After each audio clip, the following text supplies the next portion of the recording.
그렇게 되는 거야.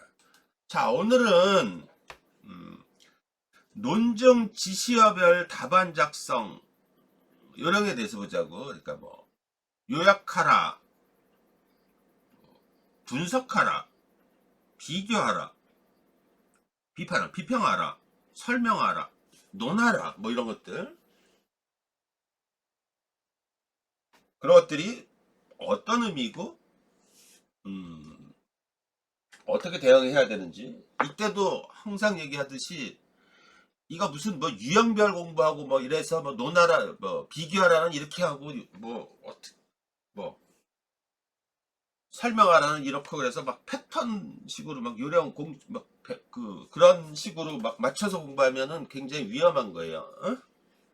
오로지 내가 어저께도 얘기했듯이 제시문하고 발문의 물음하고를 견주어서 파악을 해야 돼. 이 설명하라가 무슨 의미인지, 논하라가 무슨 의미인지, 내가 어디까지 진행을 시켜야 될지 사고를 그렇게 봐야 된단 말이야. 그냥 패턴대로 그냥 막 간다고 안 되는 거야. 그 전에 여기 보니까 빠르게 끝내버리자고. 잠깐만. 오늘 내가 산을 갔다 왔지.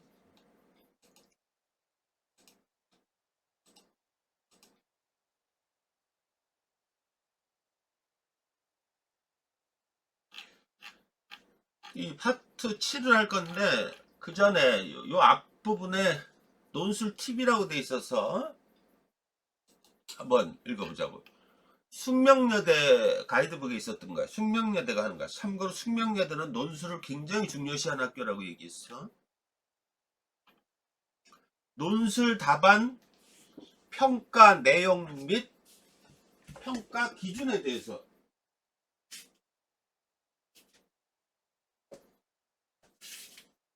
이렇게 말하고 있어요. 인문 논술 문제를 통해 근본적으로 평가하려는 것은 다음과 같다. 뭐 독해력, 비판적 사고력, 문제 해결 능력, 논증 구성력, 의사소통, 장황. 말은 이렇게 써야 되겠지. 근데 이 내용이 뭐라고 봐. 이 핵심이 뭔지 보자. 우선 논술이 입시와 관계되는 한 논술 문제는 대학의 교과 과정에 대한 수학 능력이 있는지를 평가하는 것이다. 그러니까 논술의 핵심은 뭐다? 대학에서 교과 과정을 따라갈 수 있는지 그 능력을 보겠다는 얘기래. 다 이렇게 말하지. 대학에서 이루어지는 공부는 1차적으로 전공뿐만 아니라 다양한 인문, 사회, 교양에 관한 서적들을 읽는 것으로부터 시작된다. 따라서 논술시험은 다양한 저술로부터 발췌된 제시문을 통해 수험생의 독해력이 어느 정도인지를 평가한다. 자, 독해력을 본다는 거야. 그지? 이게 가장 베이스로 깐다는 거야. 여러분들이 독해를 제대로 못하면은 그 다음에 논증 지시어의 물음에 제대로 답을 못하는 거야. 옛날에는 말도 못하게 지문이 어렵고 원문을 중심으로 구성돼서 또 추론할 내용이 많고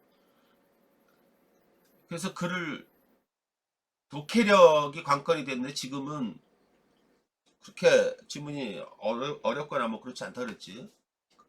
그렇더라도 한두 지문은 반드시 어려운 것들을 까다로운 걸 내니까 잘 해결해야 되지. 그지? 이랬을 때 요령은 다른 지문하고 견주어서 이렇게 같이 통합해서 봐야 된다는 거지.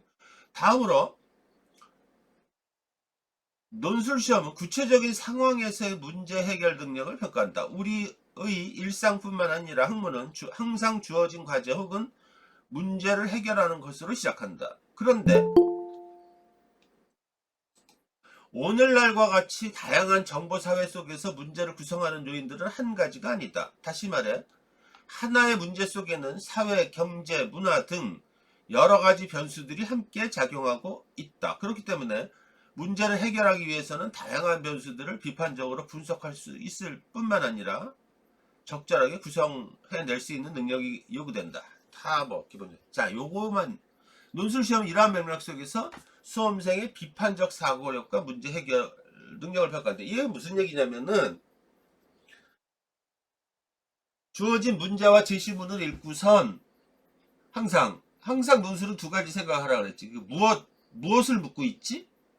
주제, 개념을 무엇을 묻고 있지? 그리고 그 현상을 끄집어내서 해결할 걸 묻잖아. 그러니까 항상 무엇에 대해서 찾았다면 그 다음에는 뭐야? 이거 어떻게 하라는 얘기지? 어떻게라는 말을 딱 달고 있어야 돼. 어떻게? 이걸 추적하다 보면은 출제자의 의도가 드러난다고 얘기했지, 그지? 출제자는 반드시 어떠한 의도를 가지고 낸단 말이야. 출제자가 어떤 의도를 가지고 냈지 않으면은 그 시험이 아니거든. 응? 그래서 출제자의 의도가 들어가 있단 말이야. 응? 그거를 항상 묻는 거야. 선생님이 참고로 얘기를 하면은 이런 걸 많이 되물어봐. 이제부터 문제 또 대학 것도 좀 풀어야 돼. 풀면서 항상 내가 왜 이 지문을 냈지?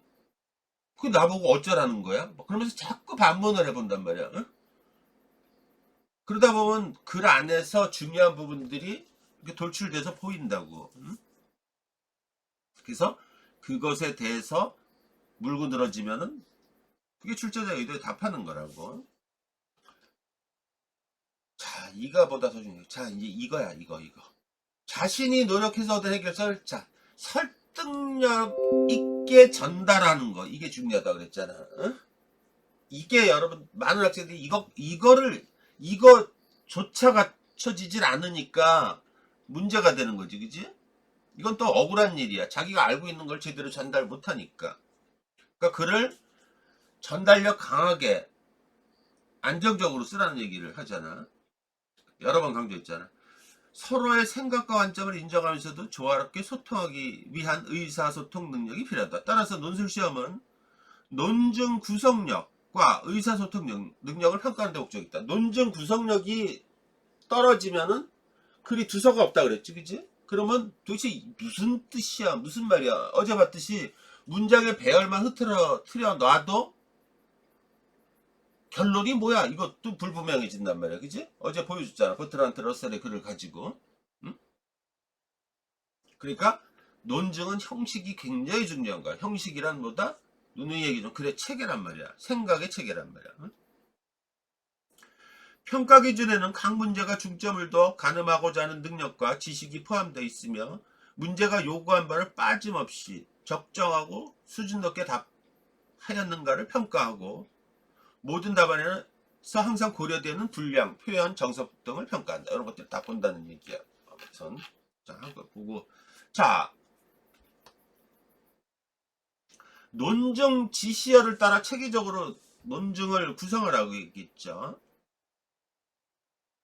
논증 지시어는 하나, 발문의 물음에 하나가 있을 수도 있고 여러 개 있을 수도 있다 그랬죠. 여러 개 있으면 복합 논증이라 그랬고 어제 이 지시의 물음을 따라서 단락이 몇 개를 어떻게 구성되는지를 여러분들이 획정을 해야 되고 그것에 맞게 분량까지 고려를 하라 그랬지. 그러면 그 분량을 고려하면 문장을 어떻게 기술해야 될지도 나온다 그랬지. 어제 다 얘기를 한 거야. 그래서 이 발문의 물음에는 설명하라, 비교하라, 비판하라, 견해를 제시하라 와 같은 다양한 지시어가 들어가 있죠. 논증 평가 항목이라고 보듯되지. 이는 대학은 항상 수능이든 논술이든 항상 요 세 가지 국어는 이해, 평가, 적용, 분석적 이해, 비판적 평가, 창의적 적용 항상 요 기준에 따라서 글을 문제를 내는 거야. 아니면 논제를 구성을 하는 거야. 그래서 요게 순차적으로 배열되는 경우가 많아. 예를 들어 문제 1번에 이해를 위해서 분류하고 요약하라. 독해력을 묻고 그 다음에 가의 관점에서 뭐 나를 뭐 어떻게 해서 뭐 평가, 비판하라 이런 평가가 이어져. 점점점 논제의 물음이 컴플리케이트 복잡해지죠. 그죠? 그런 다음에 이제 적용 능력까지 물어봐. 근데 요즘 와서는 이 적용 능력은 잘 안 물어봐. 여기까지 애들이 못해 이제는. 그래서 거의 설명하라, 비교하라, 비판하라 뭐 이런 선에서 끝나는 거야. 그리고 창의적 적용을 뭐 견해를 제시하고 뭐 문제점을 내라 그러니까 애들이 자기가 외운 지식 가지고 자꾸 내. 그래서 대학은 그거 되게 싫어한다 그랬지. 그러니까 아유 안 내 뭐 이러는 거야. 응? 굳이 뒤에 마지막에 복합 문제로 견해를 제시하라 이런 거 나왔을 때는 뜬금없이 그냥 쓰면 안 되는 거지. 앞에 단락에서 묻는 지시어의 물음을 그대로 따고 와서 그 논의를 확장해서 써야 되는 거야. 굉장히 중요한 거지. 아무튼 그런 거야. 라는 일련의 논증 평가 항목에 대한 해결 과제를 실은 것이다. 따라서 학생들은 문제에서 제시한 논증 지시어에 맞게 답안을 작성해야 한다.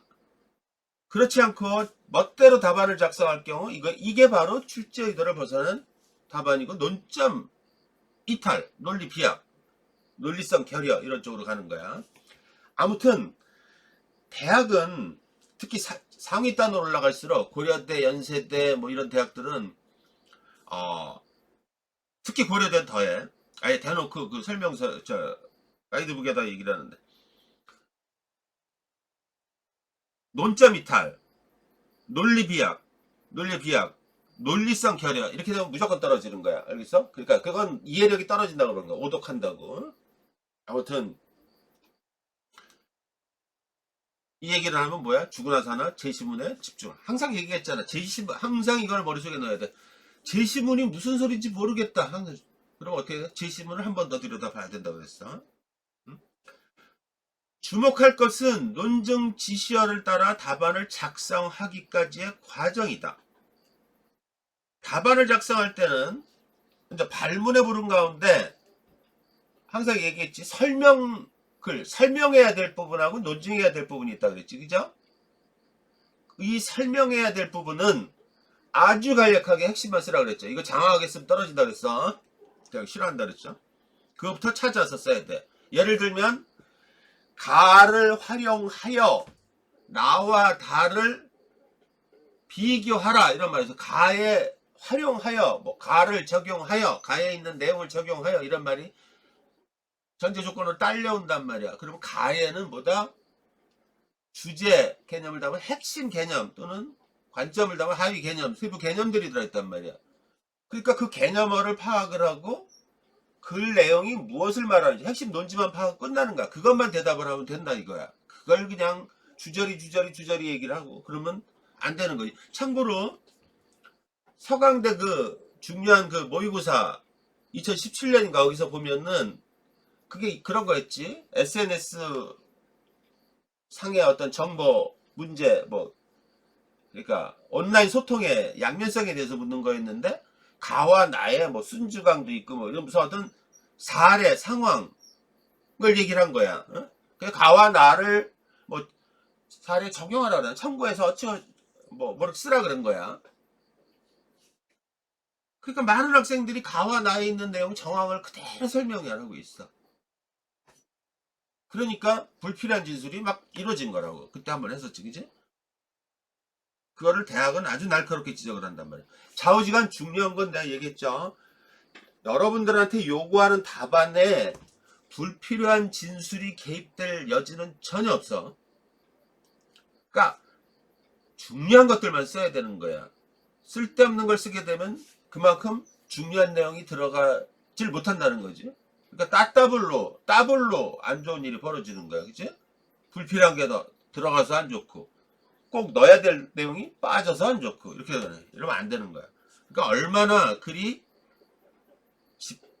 집약되고 농축되고 글이 아주 정제되고 이래야 되는지를 보여주는 거란 말이야. 응? 항상 얘기했듯이 여러분들한테 뭐를 알아야 되냐면은 글은 그래서 이 평가의 기준으로 볼 때 제일 중요한 부분은 경제성이야. 경제성. 우리가 평가할 때. 그러니까 그 경제성이라는 게 무슨 말인지 알 거야. 어? 불필요한 것. 대학은 불필요한 진술하거나 장황하게 무의미한 서술하거나 이런 것들은 경제성이 떨어진다고 보는 거야. 대학 지문에 있는 내용 그대로 갖다 옮겨 적거나 이건 경제성이 철저히 떨어진다고 보는 거라고. 그래서 어제도 얘기했듯이 논술 시험은 플러스 썸의 게임이 아니라 마이너스 썸의 게임이라고 그랬지. 점수 다 주고 이제 깎아나가는 거란 말이야. 그러니까 그냥 일단 다 줘. 그래서 무난하면은 다 받는 거야. 그런데 거기서 불량 초과, 짤 또는 부족, 쓸데없는 거 쓰고 이래서 다 깎이는 거야. 뭔지, 응? 다 주는 거야. 그걸 중앙대에서 보여줬잖아. 그죠? 지원자 평균 점수하고 합격자 평균 점수하고 7점, 단 7점밖에 차이가 안 나고 문제 3개인데 한 문제당 2점밖에 2점 3점밖에 차이가 안 나는데 여기서 예를 들어서 대학에 지시한 것도 뭐 무슨 뭐 하나의 완결된 글을 써라 아니면은 뭐 개념 이런 거 빠지면 그냥 그리고 답안 분량이 안 맞고 그러면 바로 마이너스 1, 2점 바로 나간다 그랬지. 그러니까 떨어지는 거야. 대학에서 지시사항. 그러니까 지시사항 철저하게 지키면서 무난하게만 쓰면 돼. 여러분들 거를 막 디테일하게 현미경 들여다 보듯이 그렇게 안 본단 말이야. 아까 경제성을 얘기했잖아. 그러니까 그 사람들도 글을 굉장히 오버럴하게 쭉 본단 말이야. 그러니까 그 기준이 뭐야? 글이 술술 읽히고 넘어가야 되는데 글을 읽으면서 다시 이게 무슨 소리지? 앞으로 가야 되고 글이 삐뚤빼뚤해서 그런 거지 문장이. 이렇게 되면 그냥 마이너스야 그냥. 어? 그럼 떨어지는 거야 그게. 그러니까 글 문장 내가 있잖아 똑바로 쓰고 문장이 술술 읽히게 논증력을 잘 갖추면 술술 읽히게 쓰면은 점수 받는 거야. 어? 적어도 기본 베이스로 다 간단 말이야. 그죠? 그런 다음에 이제 튀는 부분 잘 되는 부분 한두 개만 부각시키든지 이러면은 훌륭해지는데 자꾸 글이 사람을 거슬리게 만든단 말이야. 이게 안 좋은 거야. 이건 다 걸러낸단 말이야 일단은. 그리고 막 기계적으로 쓴 느낌 학원에서 뭐 보고 이런 것들 다 걸러낸단 말이야. 이건 의미가 없다고 보는 거야. 응? 대학에서는 이런 아무 의미가. 근데 왜 거기다 무슨 불나방처럼 그냥 막 스스로 막 기어 들어가서 그런 행위를 한단 말이야. 그러니까 그런 걸 하지 말아야 되는 거야. 그러니까 여러분들의 글 개성 그대로 담기면서 써야 돼. 이건 진짜 입에 침이 마르도록 지금 얘기를 한 거야. 그러니까 다 베이직은 기본적인 거는 다 평범한 것들이야. 웃기는 게 여러분들 한번 봐봐. 평범한 걸 지키는 게 어려운 거야. 그제? 살아가면서 느끼는 게 그 평범함이라는 게 참 귀중하고 그거를 지키는 게 참 어렵더라고. 그지? 규칙을 지키고. 그걸 안 지키니까 이제 문제인 거지. 정말 누구든지 하는데 횡단보도 빨간불일 때 건너가지 말라는데 막 건너가고 그러잖아. 그지? 그게 어떤 사람한테 되게 쉽고 어떤 사람한테 어렵단 말이야. 쉬운 일로 가야 되는데 규칙을 그런 얘기야. 그래서 하지 말라는 걸 하지 마. 그게 더 중요한 거야. 뭘 잘하려고 그러지 말고 해서 잘하려고 그러지 말고 하지 말아야 될 것들을 금기하는 거지. 오버하면 안 되는 거야. 특정 지시와 특정 조건을 담은 제시문이 주어지지. 그 다음에 여기에는 주제 개념을 담은 개념이 들어가 있고 서로 견주는 대상의 제시문이 또 들어가 있지. 이렇게 제시문들이 다 짝을 이루면서 필요에 의해서 들어가는 거란 말이야. 그러니까 지문을 문제하고 쭉 보면서 어제 얘기했듯이 얘기 봐야 돼. 아, 이 지문은 주제 개념을 뽑아내라는 거구나. 그런 용도로 주로 줬구나. 아, 이 지문은 서로 견주라는 거구나. 이런 것들을 알게 되면 접근하기가 되게 쉽겠지. 그죠? 그래서 봐봐. 일단 논제의 물음, 발문의 물음에서 설명할 부분을 제시문에서 찾아 설명으로 간략히 기술. 이때 주제, 관점, 개념들을 파악하고 범주화를 시켜. 언어부터 정리하라 그랬죠. 그런 다음에 제시문별로 핵심 논지를 한 줄씩 요약을 해보라 그래. 그리고 전체를 살펴보라 그랬죠. 그러면 어떻게 논증을 끌어갈지를 보이고 그런 다음에 내가 이걸 어디까지 끌고 나갈지 그죠? 1000자, 600자 또 제시문의 수에 따라서 내가 어떻게 끌고 갈지를 볼 수가 있는 거란 말이야. 그런 내용을 보는 거야. 그런데 선생님이 얘기했듯이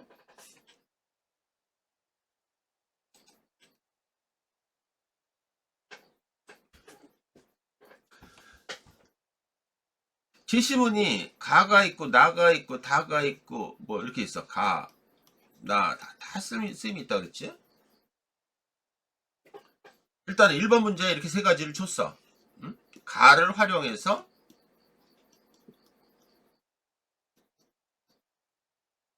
나와 다를 비판하라, 뭐 각각 비판하라, 뭐 이런 식으로 주든 비교를 뭐 이렇게 뭐 논증 지시어를 준단 말이야. 활용해서. 그러니까 가에는 뭐가 들어있다? 어떤 주제 개념을 분명히 담고 있고, 그런 다음에 중요한 논의점들이 있어, 그지? 관점, 응? 논의점들이 있어, 그지? 논의점이 있어야 나와 다를 비판할 거잖아. 그러니까 주제 개념 하에 중요한 논의점, 이 개념들을 찾아내면은 비판하라는 힌트를 보면 어떤 식으로든 대립각을 세우는 어떤 내용들이 있단 말이야. 이 얘기는 무슨 얘기냐? 여러분들이 대체적으로 보면은 가의 지문이 이럴 때는 되게 어렵지, 그지? 또는 그러니까 독고다이처럼 얘만 볼 생각을 하면 안 되지, 그지?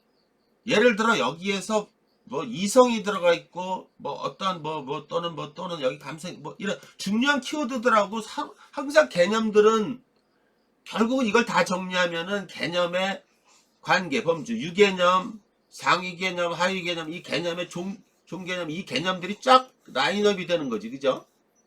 주제 개념을 따라서 어떤 개념이 되고 어떻게 또 하위개념 이런 식으로. 그러니까 이게 다 어딘가에 들어있어. 예를 들면 여기 그렇게 만들었어. 배치를 직접적으로 들어있어. 그러면은 무슨 힌트를 얻으면 돼? 분명히 이 내용을 다 봤을 때는 제시문을 비교하고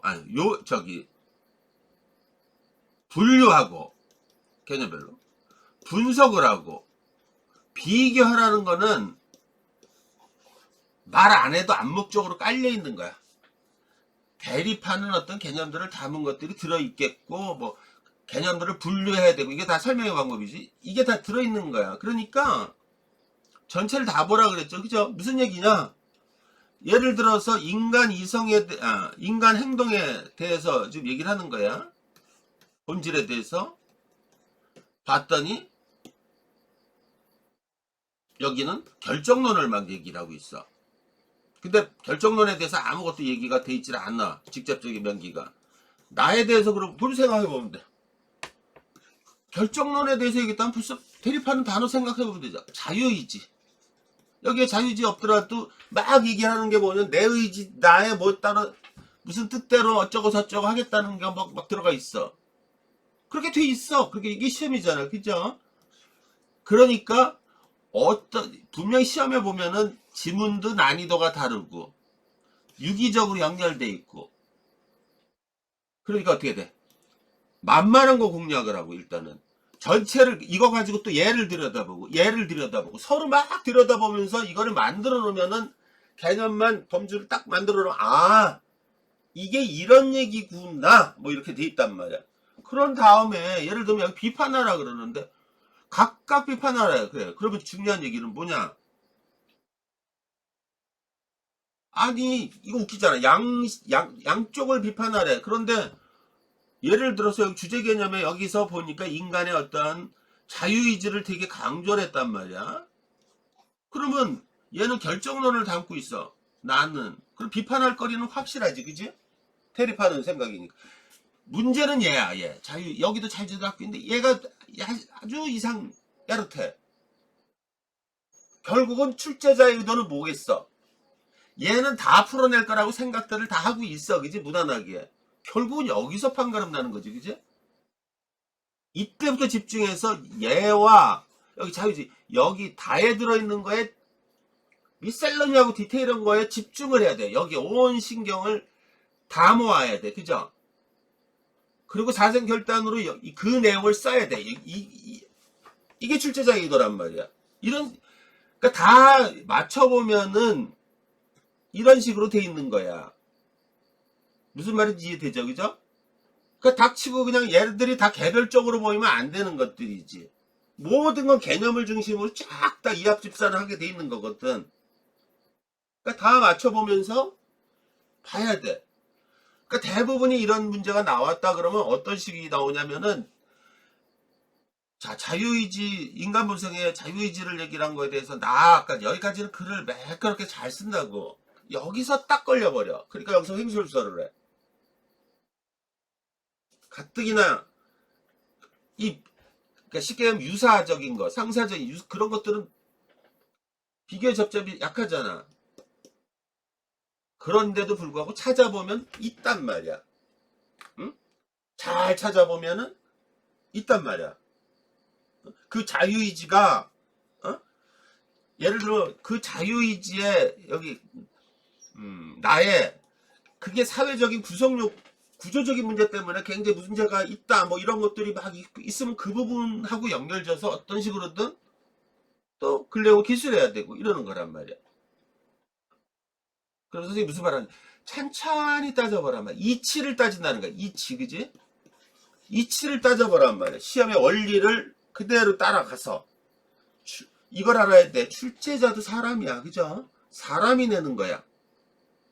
그럼 사람은 생각들이 큰 틀에서는 거의 비슷하잖아. 그죠? 그러니까 선생님이 여러분들보다 잘 푸는 건 뭐야? 많이 풀고 그런 게 아니라 뻔한 거야. 이 사람들이 무슨 말을 하는지. 딱 보면 알아. 아 이거 이런 뜻으로. 어? 그러니까 그걸 똑같이 여러분들도 찾아낼 수가 있는 거야. 이 이치들을. 무슨 말인지 이해될 거예요. 그죠? 응? 그걸 안 하고 내가 어제 분명히 얘기했어. 제일 중요한 것보다 사전 작업. 글을 쓰기 전에 사전 작업에 온 힘을 기울이라 그랬잖아. 그지? 앞으로 시간에 반을 쓰라 그랬잖아. 그러니까 이런 이치들을 다 따져보는 거하고 아닌 거하고는 엄청나게 차이가 나는 거야. 그래서 예를 들어서 말이야. 아까 거를 봐봐. 가를 활용해서 나, 다 이게 전형되지. 라를 비교하라. 이게 연세대 문제지. 이렇게 나왔어. 그것도 더군다나 천자. 단독 논제였어. 이거 천자로 이걸 끝내야 돼. 아까도 얘기했죠. 얘는 개념에 대해서 들어가 있다 그랬어. 중요한 논의점이. 나다라는 비교에 디테일한 어떤 접점들이 내용들이 들어가 있어. 이 지문들에는 이 개념에 따라서, 그치? 이렇게 돼 있어. 그런데 아까도 얘기했듯이 논중에서 제시문을 분류하고 개념 또 분석을 하고 비교하라는 뒤에 할 거든. 얘는 기본으로 깔고 어느 거나 기본으로 깔고 암묵적으로 간다 그랬지, 그지? 이 개념에 따라서 제시문을 분류 분석 비교해서 논증 지시 이거를 얘기를 묻는 거야. 그러니까 비교하고 비교하라는 얘기잖아. 이게 지금 단독 문제로 끝에 나오면. 그러니까 이거는 굉장히 세분해서 논점을 들어가야 되는 거야. 그래야 어려운 거야 이거를.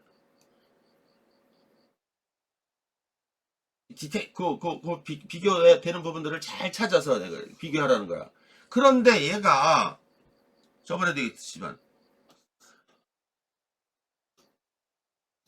가나다를 비교하고 가나를 뭐 비판하라 이렇게 들어갔으면 이때 비교는 앞에 가나를 비교라고 다를 비판하라 이렇게 들어갔으면은 이때 비교는 무슨 뜻이냐면은 암묵적으로 큰 틀에서 주제 개념에 맞는 중요한 논의점들을 찾으라는 얘기야. 그러니까 이때는 요약을 잘해야 돼. 설명글. 이거는 설명, 비교하라 그러는데 실질적인 걸 보면은 설명하라에 가까워. 알겠지, 그지? 큰 틀에서 보라는 거야. 이걸 찾아서. 그러니까 요약을 그러니까 아까 얘기한 설명글은 글을 아주 정지해서 압축해서 쓰라 그랬죠, 그죠? 이런 다음에 비판하라 그러면 앞부분보다 대부분 보면 애들이 이 비교를 아싸 우리 이 글에 다 소화를 해. 핵심은 이거 보겠다는 거야. 비판. 알겠어? 후자를 보겠다는 거야. 이 구분난데. 그러니까 앞에서 뭘만 본대. 주제 개념을 정확히 끄집어내서 논의점 관점들을 정확하게 파악을 해서 간략하게 이거 장황하게 쓰면 얘가 알고서 쓰는구나. 이러고 얘를 그 다음에 비판하라는 논제를 본단 말이야. 근데 아까 어저께도 얘기했듯이 얘를 막 장황하게 쓰면 어떻게 돼? 뒤에 정작 비교할 때 들어갈 내용하고 막 오버랩이 되지, 그치? 그러면 글이 진부해져. 그리고 논의점들이 정확하게 드러나지도 않아. 이래서 망가지는 거란 말이에요. 논증은 선생님이 얘기했죠. 형식이 무지하게 중요한 문제라고 얘기했어요. 그죠? 어? 논증 형식이 되게 중요한 거라 그랬어. 어제 걸 들어보면. 그러니까 선생님이 얘기했잖아. 이런 것들 논증 지시어들 물음을 갖다가 그냥 단정적으로 획일화시켜서 공부하면 안 된다고 얘기했어. 읽으면서 내가 어저께 문제를 분석하는 과정이 곧 논제 분석이고 곧 문항 분석, 이 과정을 통해서 얘를 다 판단해 봐야 되는 거야. 내가 어디까지 나가야 되고 어느 부분이 설명할 부분이고 어느 부분이 논증할 부분이, 아까 비교하고 비판하라고 그랬죠. 이 비교하라는 거는 논증할 부분이보다는 거의 설명하라는 지시하고 비슷하단 말이야. 응? 그러니까 그런 것들을 잘 보고선 써야 되는 거야. 응? 그냥 다짜고짜 아싸 비교 이러고 막 들어가고 막 이런 애들이 있어. 어떤 애들 보면은 비교하고 비판하라고 아까 나왔는데 이게 이상하게 배워서 비교를 그냥 막 뭐 무슨 난잡하게 난도질 치듯이 비교해놓고선 내용도 없이 막 갖다 쓴 거야. 이러다 보니까 비판이 되나? 논점이 뭔지도 모르는데 이렇게 쓰는 애들도 내가 봤어. 이거 황당한 거지. 그러면 얘를 갖다가 평가자가 들여다보면 웃기는 거야. 얘 뭐지? 응? 얘는 도대체 뭐예요? 이러는 거라고.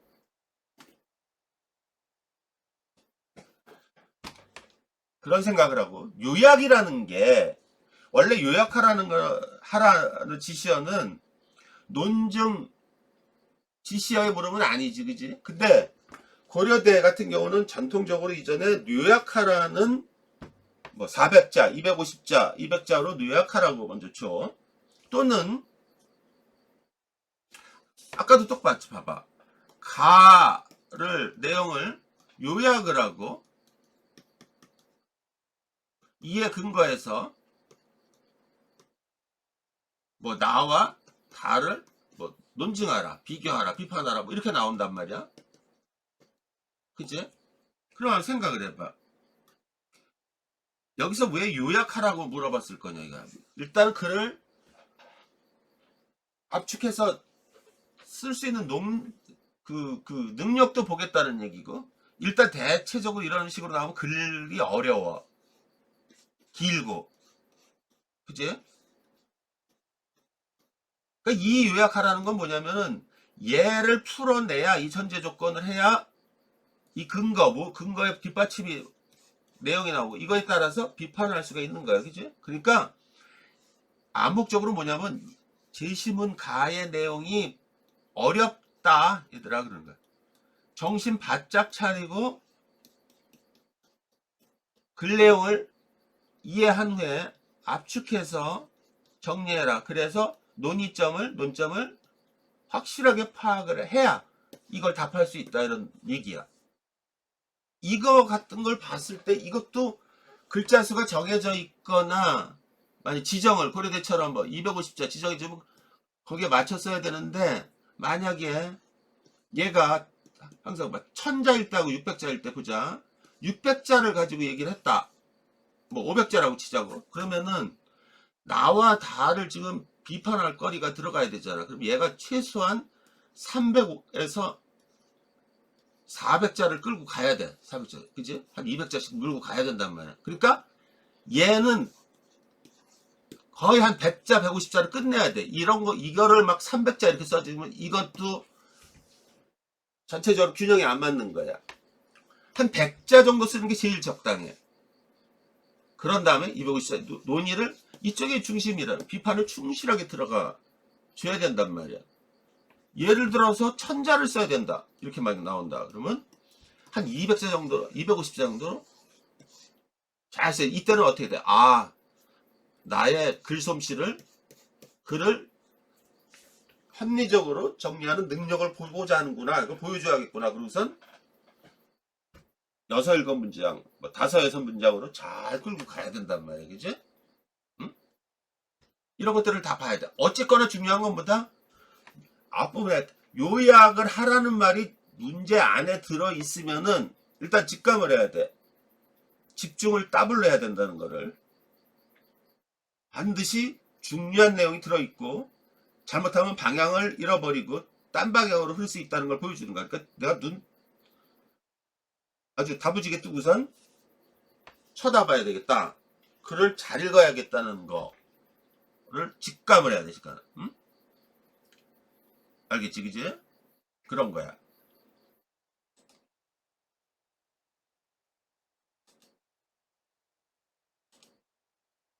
그래서 요약이라는 게 뭐냐면은, 요약은 선생님이 이렇게 비교를 했어. 사진보다는 지도를 축소하는 것에 가깝다 그랬어. 사진을 축소해도 단지 크기만 작아질 뿐 사진 속 내용은 빠짐없이 다 들어있지, 그치? 근데 지도는 다르지, 그치? 예를 들어 5천분의 1 지도를 5만분의 1 지도로 축소할 때 마을의 작은 건물이나 뒷골목은 사라지고 큰 건물, 큰 길만 남게 되지. 그렇더라도 지도에 담긴 내용의 전체상을 이해하는 건 어렵지 않지. 똑같은 거야, 그죠? 사진은 안 보이잖아, 그지? 그래서 이게 무슨 말인지 봐. 글의 핵심 어휘와 중심 단어를 사용하여 그것들을 논리적, 체계적으로 연결하면서 글 전체를 합리적으로 재구성한다. 여기서 중요한 건 뭐야? 핵심어와 중심어를 사용한다. 이걸 반드시 넣어야 되는 거야. 핵심어는 절대 바꾸면 안 되는 거야. 핵심어는 왜 바꾸면 안 되냐면 글쓴이가 자기 생각을 드러내기 위해서 동원된 가장 중요한 단어이기 때문에 얘가 바뀌어버리면 의미 전달이 확 달라진단 말이야. 그래서 주제 개념 이런 핵심어는 바꾸면 안 돼. 논리적으로 연결하면서 글 전체를 합리적으로 재구성, 이 부분에 대해서 자꾸 학생들이 이게 무슨 말이에요 그러는 거야. 자, 얘기를 해줄게. 이게 뭐냐면은 재구성한다는 게, 글이 이렇게 있어. 뭐 달랑 이렇게 하여튼 글이 막 뭐라고 막 돼 있어. 그럼 이 글을 다 보면은 중심 문장은 딱 정해져 있어, 그지? 중심 문장을 보면은 뭐 하나 있을 둘도 있으면 뭐 단락이 세 개라 그러면 중요한 내용들이 있어. 근데 얘가 가장 중요한 건 둘째 단락이 있더라고. 그럼 반드시 여기 핵심은 들어있을 거야, 주제 개념은. 요 내용이 있고, 요 내용이 있고, 요 내용이 있고, 나머지 사례들이야. 얘를 다 합치면은 글의 합리적인 요약이 되겠죠, 그죠? 그런데도 단락 1부터 해가지고 체계적으로 정리가 되겠지, 그지? 얘가 전체 뭐 예를 들면 주장이 되고 나머지는 근거가 되든 하여튼 어떤 논증 이런 결국 요약글도 따지고 보면 핵심만 따지면 논증글이 돼. 주장과 근거의 글묶음으로 이런 식이 돼버린단 말이야. 그런데 자 봤더니 요런 단어, 요런 A란 단어, B란 단어, C란 단어 얘는 빠지면 안 된다고 얘기했잖아, 그치? 그런데 얘를 설명하려고 보다 보니까 보통 글은 어떻게 돼? 어떤 개념에 대해서 핵심은 딱 장황하게 해설을 해주는 거란 말이야, 그치? 이해를 돕기 위해서. 그러면 여러 가지 무슨 비유적인 표현도 있고 직접적인 표현도 있고 막 있단 말이야, 그치? 그러면은 얘를 그대로 압축을 하는 거잖아. 그러니까 예를 들면 가란 문장이 이만큼 있으면 얘가 한 단어로도 압축이 될 수 있겠지, 그 하위 단어로, 그치? 또는 여기서 단어라는 거는 문장, 서술 이런 걸 다 포함해. 서술들 포함될 수 있단 말이야. 그러니까 다시 말해 합리적으로 재구성한다는 거는 무슨 뜻이냐면은 여러분들이 이 중심 생각의 내용을 가지고 거기에 퍼져 있는 해설글들에서 중요한 내용들을 다 끄집어 와서 이 핵심어에 걸맞게 다 질서 있게 다시 다시 재편한다는 얘기지, 그지? 예를 들어서 인간의 이기심을 얘기를 하고 있어요. 이기심을 하고 있는데 여기에 보면은 뭐 이상한 정황을 설명하고 뭐 애가 이기심이라고 어려우니까 예를 들면 뭐 윤리 개념에서 가치 판단에서 무슨 동기주의하고 결과주의를 막 얘기를 해. 근데 봤더니 뭐 여기 동기주의 이런데 물에 빠진 애를 갖다가 물에 빠져 있는데 이거를 구하는데 이게 부모의 마음이고 어쩌고 저쩌고 맹자의 얘기 들어가고 막 이런 게 들어가 있단 말이야. 예를 들면 어떤 사례도 들어가 있고, 또는 뭐 아버지가 살인을 했는데 아들 집에 와서 숨겨달라 그래가지고 뭐 어쩌고 저쩌고 이런 게 막 들어가 있어. 예를 들면은 그런 어떤 정황 설명들이 되게 많을 거 아니야.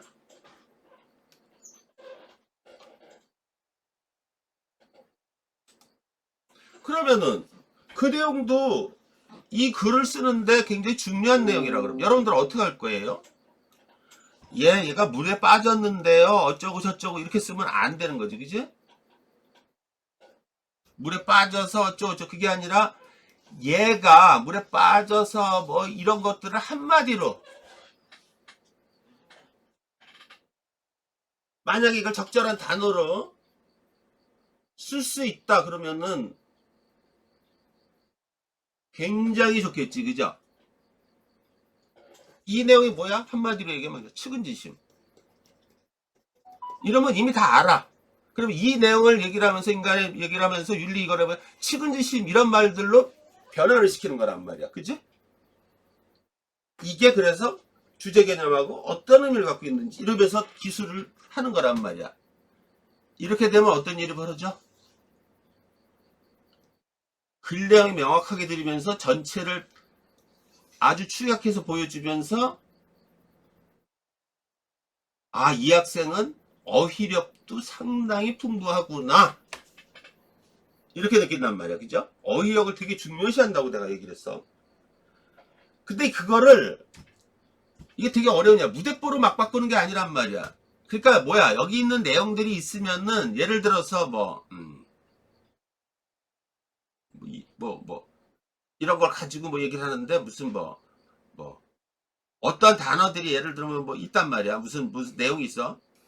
뭐 부모의 마음에서 뭐 이런 얘기. 그럼 요거를 그런 변환을 시키면 돼. 다른 항상 생각을 해봐. 그런 걸 얘기를 할 때 요약을 하면서 직접적으로 내가 이 글을 쓸 때 답안에다가 직접적으로 써야 될 게시문 내용에 있는 단어를 그대로 써야 될 단어와 나머지 것들에 대해서 얘를 A를 A-로 말들을 변환시킬 수가 있겠지. 그지? 이렇게 말 바꿔줘. 변주를 시켜줄 수가 있겠지. 그지? 할 수 있으면 최대한으로 하게 되면은 교묘하게, 교묘하다는 말이 그렇지만 나쁜 뜻을 하는 거야. 글 내용을 잘 포장할 수가 있겠지. 그지? 그래서 글을 잘 쓰는 경우는 뭐냐면 글을 포장을 잘해야 돼. 포장을. 예를 들어서 같은 단어를 갖다가 막 들어가고 여러분들 그러잖아요. 근데 똑같은 건데 예를 들면은 뭐 윤리라는 말을 썼다 그러면 저쪽에선 도덕, 이쪽에서 또 한쪽에서 가치. 윤리나 도덕이나 가치나 같은 말이야. 응? 그렇게 적절하게 맞춰서 쓰는 거야. 그러면은 그런 변주를 글은 다 그렇게 변주를 주게 돼 있단 말이야. 응? 그러면서 뭔가 되게 있어 보이게 써야 된다는 거야. 엣지 있게 쓴다 그러지. 엣지 있게, 그지? 응? 그 엣지 있게. 그 엣지 있게가 뭐를 하면 안 된다? 자기가 이해도 안 되고 적절하지 않은 단어 막 갖다 붙이면 안 되는 거야. 응? 그게 또 되게 뻘짓을 해. 모르면 그냥 있는 거 갖다 빼오는 거야. 아까도 얘기했듯이 제시문을 분명히 얘기했잖아. 중요한 내용을 그대로 따와야 되는데 제시문을 그대로 옮겨 적으면 이거를 대학에서는 뭐다 표절로 본다 그랬어. 그래서 많은 감점을 준다 그랬잖아. 그러니까 말을 바꾸란 말이야. 그죠? 어떻게 한다? 압축할 수 있는 말로 바꿔주는 거란 말이야. 압축할 수 있는 말을. 장한 거를. 그 어휘력을 되게 중요시하는. 그러니까 다 드러나. 그래서 요약이란 거는 글의 핵심 어휘와 중심 단어를 사용해서 그것들을 논리적, 체계적으로 연결하면서 글 전체를 합리적으로 재구성하는 활동이다. 자, 여기서 재구성의 의미는 글 내용의 핵심을 추려서 압축한 후 이를 자신의 언어로 재준수라는 것이다. 이를 건축물 리모델링에 빗대어 설명하면 이해하기 쉬울 거예요. 리모델링은 건물 신축과는 대비되는 개념으로 기존 건축물의 기능 향상을 통해 경제 효과를 높이는 작업이다. 리모델링은 건축물의 주요 구조물을 그대로 유지하되 구조보가, 그러니까 기둥, 보 이런 것들 그대로 놔두고 벽 이런 것들만 바꾸는 거야. 다 무슨 말인지 이해되죠? 그러면 기둥, 보 이런 것들은 뭐야? 핵심어야. 근데 나머지 벽 같은 거 이런 것들을 다 바꿔주는 거란 말이야. 격가지들을. 그러면 나중에 리모델링 된 집 보면 전혀 다른 집처럼 보이잖아. 그죠? 같은 이치로 요약은 글의 뼈대이자 중심 생각을 집약하는 핵심어를 그대로 살리면서 글의 뼈대를 지지하는 데 없어서는 안 될 격가지 문장을 간략히 정리하는 거다. 그죠? 그러려면은 격가지 문장에 들어있는 중요한 용어와 서술은 글의 뼈대인 핵심어에 맞게 적절한 언어로 수정 변경하면서 글 내용을 보완할 필요가 있다. 이게 제 구성하는 거예요. 너무 스트레스 받지 말고 여러분들이 시험 시간에 그러니까 읽으면서 양념처럼 들어가면 돼. 양념처럼. 그죠? 응? 이거에 온통 신경 빼지 말고. 그러면 충분하단 말이야. 대학에서 뭐라 그러는지 서강대가 이래 얘기야. 요약이란 제시문을 핵심 정보를 중심으로 간략하게 정리하는 활동을 말한다. 핵심 정보를 중심으로. 요약을 제대로 하려면 중요 정보들을 찾아내고 이들 간의 관계를 제대로 이해해야 한다. 그래서 요약 과정에는 다양한 사고가 관여하며 이러한 사고들은 대학 수업을 제대로 수행하기 위한 기본적 능력이다. 또 그래서요. 논술비자 학생들의 요약 능력을 평가하려는 의도가 말 안에 또 암묵적으로 반영이 되어 있어. 그런데 그래서 요약하라는 내용이 명시적으로 그러니까 발문의 물음에 명시적으로 드러나 있지 않더라도 요약은 논술을 위한 기본 능력에 해당하는 거라죠. 요약, 비교, 분류 이거는 기본이라고 그랬어. 그지? 응? 그러니까 여기서 요약하시오. 제시문을 요약을 하고 아까 요약했지. 이게 여기서 논의점이 되게 중요하다. 공통점과 차이점을 설명하라. 아까 설명한 거 이런 의미. 노동에 대한 견해를 갖고 있는데 분류하고 요약하라. 이렇게도 나오고 공통주제를 밝히고 요지를 서서 요지 서서 이것도 요약하라는 얘기야. 그치? 이런 거는 대부분이 요구되는 글자 수가 한 300자 내외로 짧지. 그치? 응? 가나다라에는 다양한 대화의 모습이 나왔다. 진정한 소통이라는 측면에서 각 제시문에 나타난 대화의 문제점과 이런 상황이 발생하게 된 근본을 하나의 완성된 글로 그러니까 압축해서 추역해서 하는 거야. 필자가 말하고자 한 것을 간추려 적으시오. 다 요약하는 다 이럴 때는 글 내용을 아까 말한 대로 핵심을 잘 드러내야 되는 거예요. 여기 요령들이 있어. 밑줄 다 읽어보면 되겠지. 그지? 아까 요약의 기본 원칙보다 딱 두 가지만 알면 돼. 세 가지지. 첫째, 제시문을 그대로 옮겨 적으면 안 된다. 둘째, 핵심어를 빼먹으면 안 된다. 바꿔도 안 된다. 셋째, 글의 격가지 내용들을 합리적으로 포괄할 수 있는 적절한 단어로 변환을 한다. 그 세 가지만 딱 알면 돼. 알겠지? 그지? 그러면 중심문장 찾아가지고 그대로 연결하면 끝나는 거란 말이야. 장황하게 쓸데없는 거, 요약의 핵심보다 쓸데없는 내용 장황하게 진술하면 안 된다. 요약은. 중언부언하면 안 된다는 거야. 그게 핵심이야. 어? 그건 요약이 아니지. 그지? 여기 봐봐. 나의 설명을 이용하여 다 여기 뭐야? 설명글이야. 요약하라는 얘기야. 핵심 내용을 주제기. 나다를 비교하고 이것에 근거하여 이거 아까 얘기했잖아. 그지? 이 지시어들은 다 뭐야? 요약자라고 논의점을 확실하게 뽑아내라는 얘기야. 그지? 주제. 가해놓은 거를 바탕으로 가와 나의 문제와 원인을 정리하고 문제가 뭐고 원인이 정리하면 딱 하면 돼. 그런 다음에 한계를 설명하고 놓은 걸 엄청나게 많이 나왔잖아. 그치? 이 내용을 풀라는 거야. 얘들을 장황하게 쓸 이유는 하등 없는 거지. 그치? 어? 다 이어지는 논증을 꾸려나가기 위한 기본 전제들이란 말이야. 그러니까 무슨 얘기를 하려고 그래 선생님이. 제시문을 건성으로 읽지 말란 말이지. 어? 그리고 어떤 패턴대로 읽지 말란 말이지. 그치? 그게 제일 안 좋은 거야. 제시문을 읽으면서 그게 막 몇 줄로 복잡하든 뭐하든 다 순차적으로 정리하게 돼 있단 말이야. 그러니까 그걸 읽으면서 빨리 깨달아야 돼. 아, 요런 내용은 그래서 뭐를 뽑아내라고 그러고 그러면 내가 어떻게 써야 되고 그 다음에 지시어는 어떤 내용을 담고 있고 나는 그러면 어떻게 제시문을 들여다봐야 되고 글을 어떻게 써야 되고 글자 수를 어떻게 배분해야 되고 이걸 찬찬히 들여다보란 말이야. 그걸 구성을 하고 들어가는 거하고 쓰는 거하고 아닌 거하고는 천지 차이라 그랬죠. 그죠? 응? 다 필요에 의해서 이렇게 주는 거란 말이야. 길고 복잡한 지문 고려대 같은 경우 어떡하냐? 이것도 뭐야? 거의 단락이 획정 안 됐어도 뚝뚝 큰 게 잘라가지고 잘라서 한 세네의 묶음으로 잘라서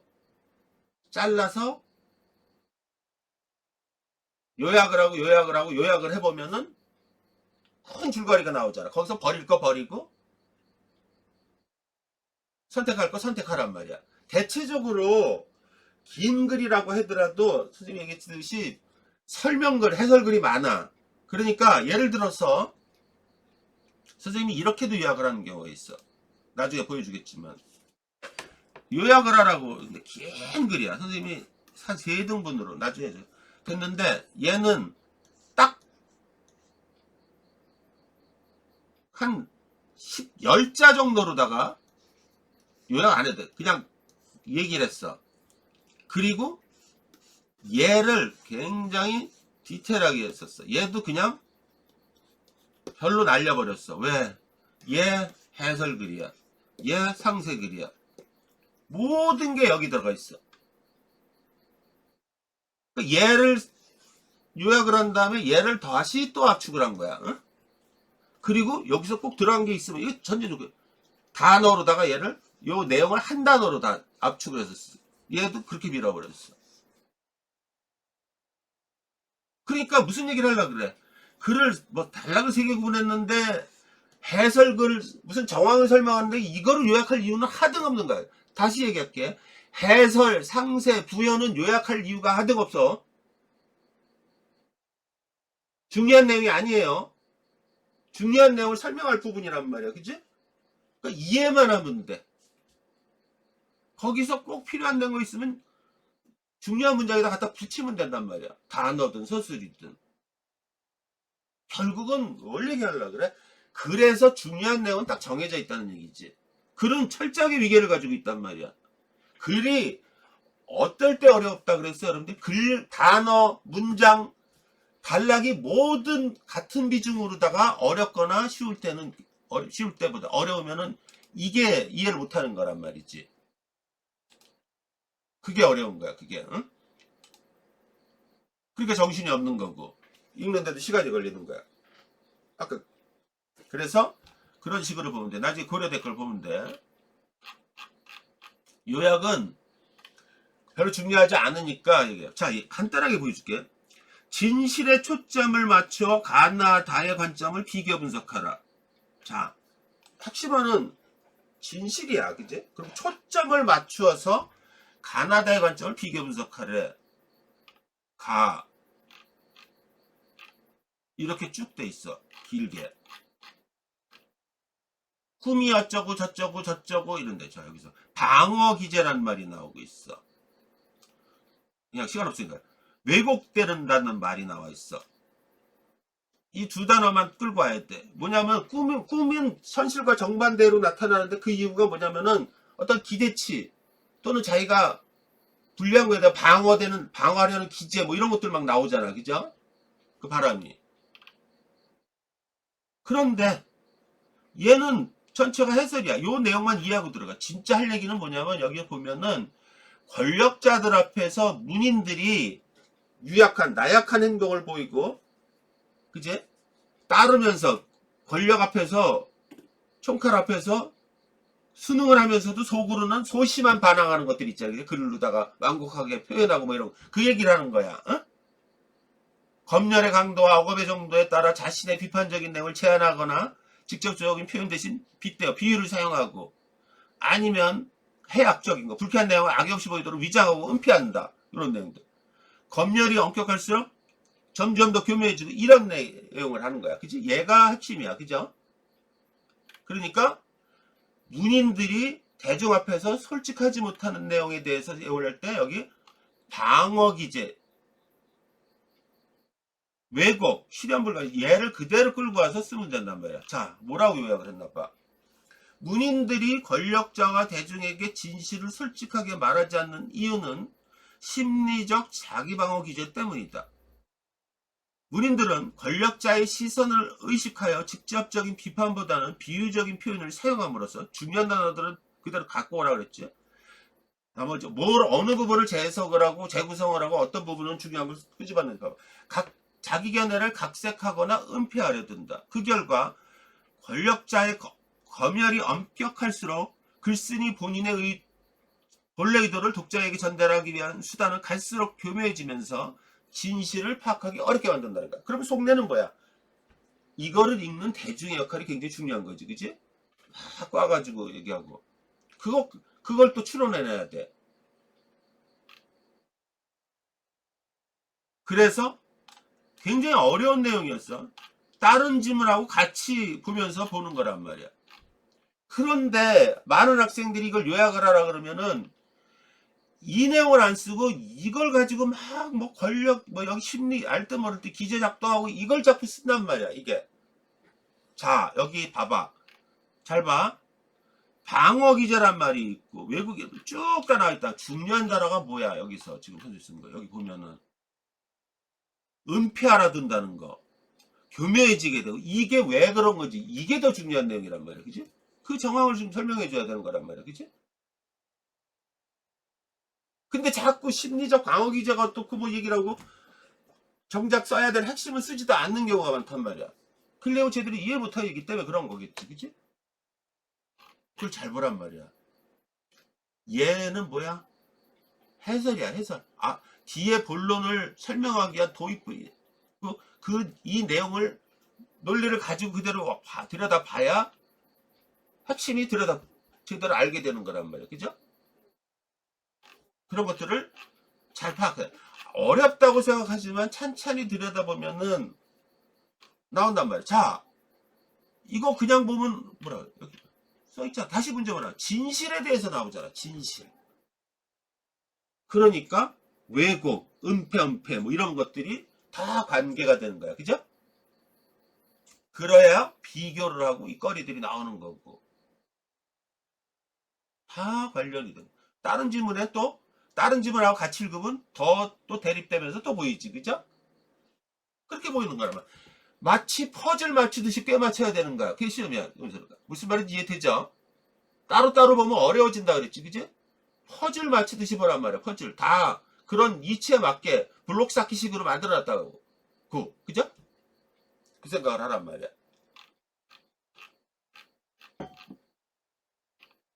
제시문을 요약할 때 먼 글에 없는 글을 내용을 덮어태거나 왜곡해서 안 되고 베껴 써도 안 되고 그대로 옮겨도, 그치? 불필요한 내용 써도 안 되고 이런 거야.